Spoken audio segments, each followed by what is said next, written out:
But yeah, I think it's all part of just getting together and doing I just didn't know if everybody knew. it. Yeah, Habitat's actually established now in most of the big cities. We have a restore here. Yeah, yeah, they've got most of the cities now. They're actually doing quite a bit of expansion. You have a restore here? Yes, it's right over on Industrial Drive. Right. Right over here. Well, I always go all the way to Austin. I don't have to do that. Well, I need to. No, they get a lot of donated stuff from the stores too. You see a lot of new product go through there because if they discontinue a line at Home Depot dumps all the inventory over there and writes it off. It costs that way as a donation. So there's a Well, lot of new materials. I got go some through. stuff that I was fixing to bring all the way to Austin, so I guess I'll find this place. Yeah, that's always the best thing too. Is in donating, I think that everybody incidentally should know that it's always important. One of the things we're trying to do is start a nonprofit called the Salvage Foundation, where people will be able to direct stuff. Say, hey, I've got a house I want to have taken down. And in theory, if we can establish a network of people that do the deconstruction of salvage miners, then we can say, okay, well, hey, we got somebody, they're 15 miles away over there. We'll pass this on to them and see if we can connect you guys up. And that's going to be real important. I mean, you're just putting We're it just together. starting to put that together. And we also are trying to do seminars and create a online educational element to this so that we can teach people how to, the ways we've learned to put things back together to make them portable so that you can pick the house up and move it and put it back down someplace else. We've developed some techniques and some ways, and working with old wood is more has peculiarities because it's harder, it'll split easier if you're not careful. And so there's issues that people need to relearn that are the old way of doing things. I mean, now we're so used to putting up a frame and slapping sheetrock on it and some paint and calling it a house that all the skills are really gone. People call themselves carpenters.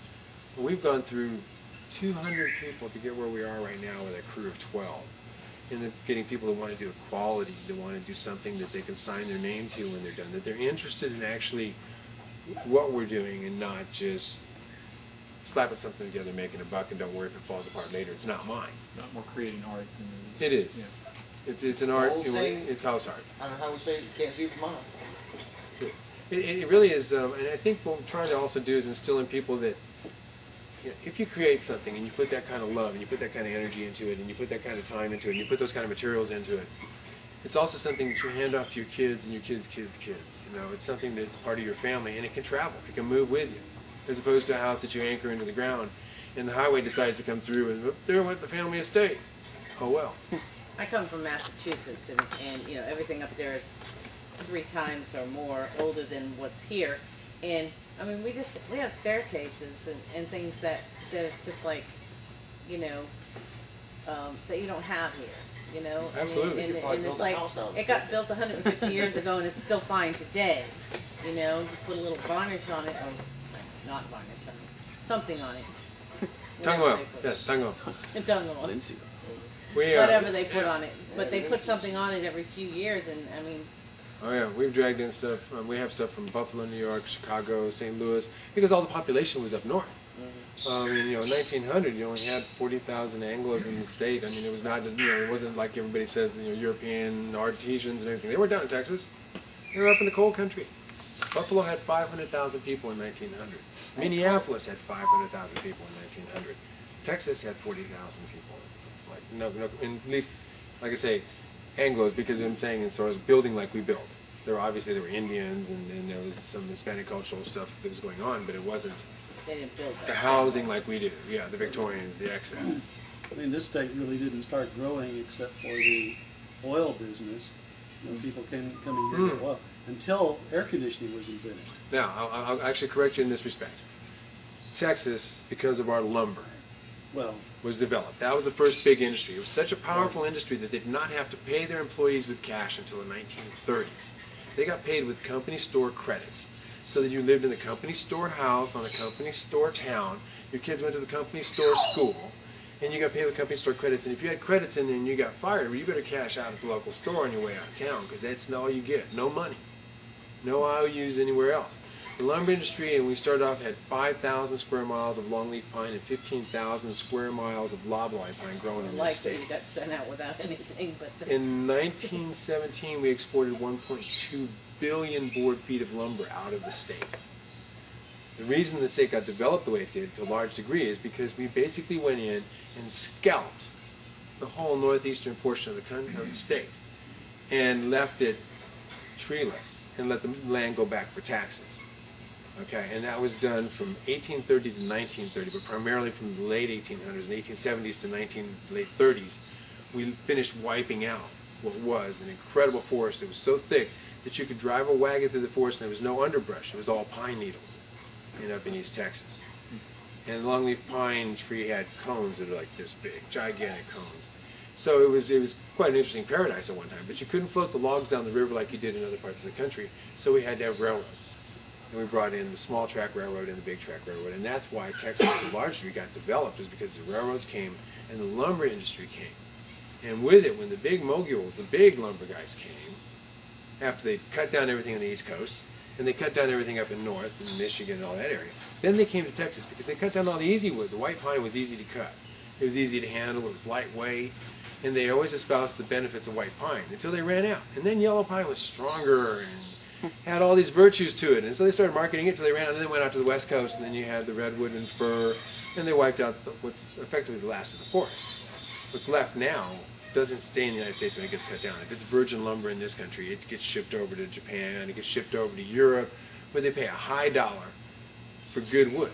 In the United States, we still don't appreciate good wood enough to pay for what it is actually worth, except as a veneer over particle board.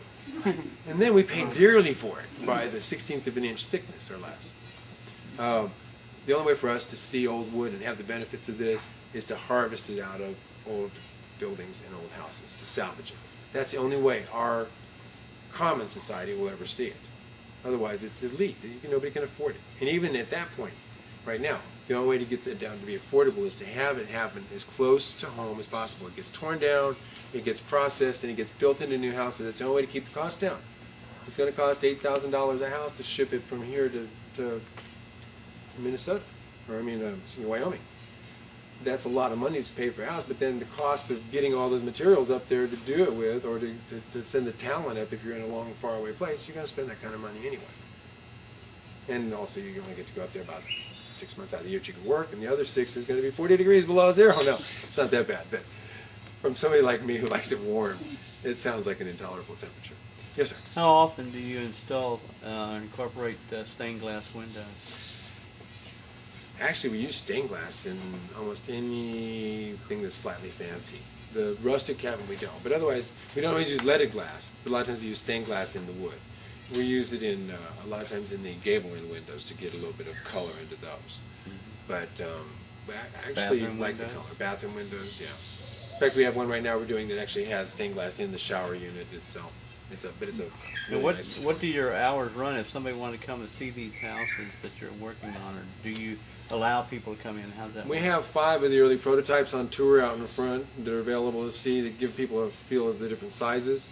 They have so many different issues that we learned on, that's why they're prototypes, and getting proportions that we don't really have those up for sale. But those are open from Monday through Friday from 9 to 5, and then on Saturdays usually from about 9 to 2. And then we usually have 4 or 5, maybe 6 that are in production. And there's some, chances people get to see something that's new. Yes, sir. Trying to think, this lady, that native plant society there in San Antonio, this lady was from Cuero. Mm-hmm. I've never been there, but she was saying when you go through Cuero, all the old homes you see there, they were built from the lumber from Indianola. I actually dismantled 2 of those houses over the years. 12 years before starting Tiny Texas Houses, I had Discovery Architectural Antiques. And we accumulated lumber and also did teardowns. And some of the houses we took down from there were actually moved in 1912 because they had 3 hurricanes hit Indianola within a 10-year period. The houses had been built in all doweled and mortise and tendon. They didn't have hardly any nails, so everything was built really, really well. And so it was also, as they took